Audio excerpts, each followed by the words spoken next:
Hey everyone, so let's talk about using the Samsung S21 FE here in 2024. So this phone came out a couple of years ago.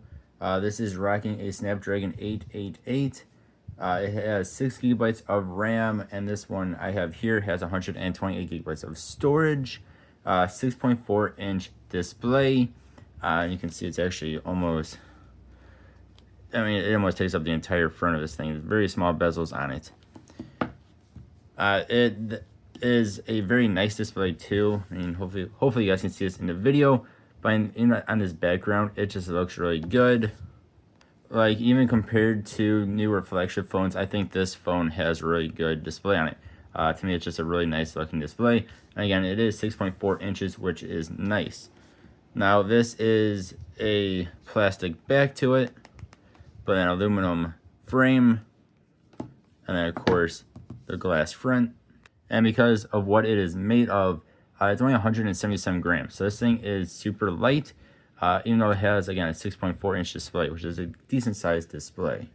As far as actually using it every day, I think this is still a good phone. This was actually my dad's phone. He just upgraded it to an S24 Plus, but he was using this for the last couple of years, and he has liked it quite a bit.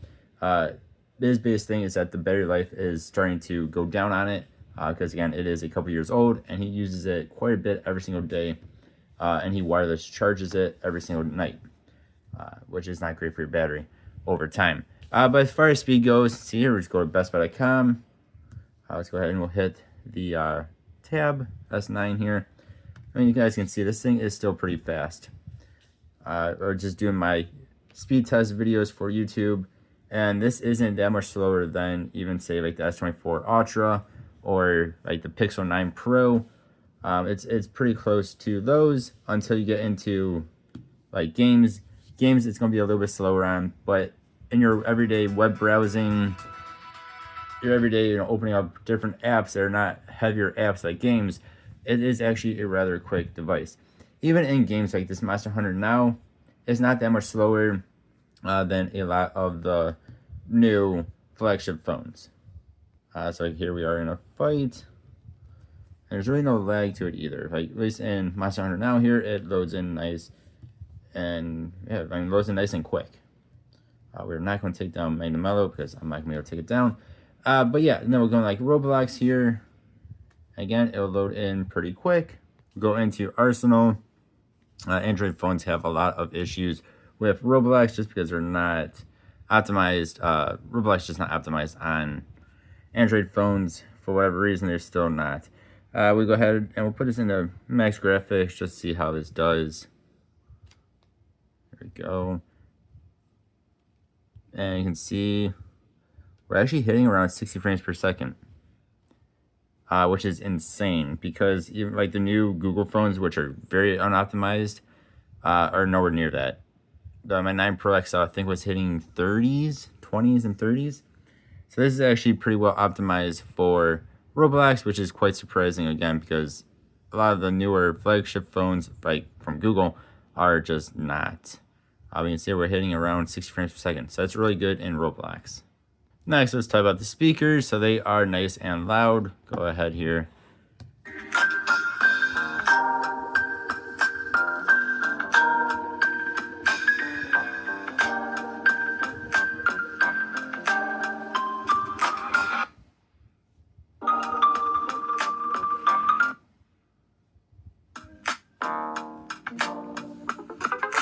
Nice and loud, and they do sound good. The cameras are pretty good. You can do 0.5 up to 30 times zoom. 30 times zoom is quite a bit. That's actually quite far. You can zoom in on. Pictures look good. So these pictures actually look nice and detailed. Everything looks good. You can even see here, if my camera will focus, you can see like this sign looks nice and good, and you can see we're decently far out. I think most people would be just fine with the cameras that are on this phone.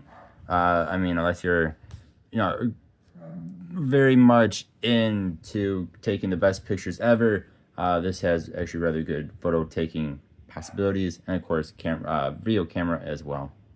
Pricing wise, at the time of making this video right now, you can get an unlocked refurbished one from Amazon for about $200, even a bit less. And I think for that $200, this is a good phone, as long as you get one that still has a good battery to it.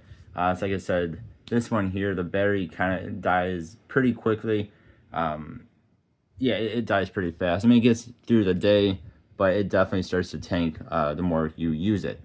But all in all, I think the S21 FE is still a decent phone. Again, especially for that $200 price tag here.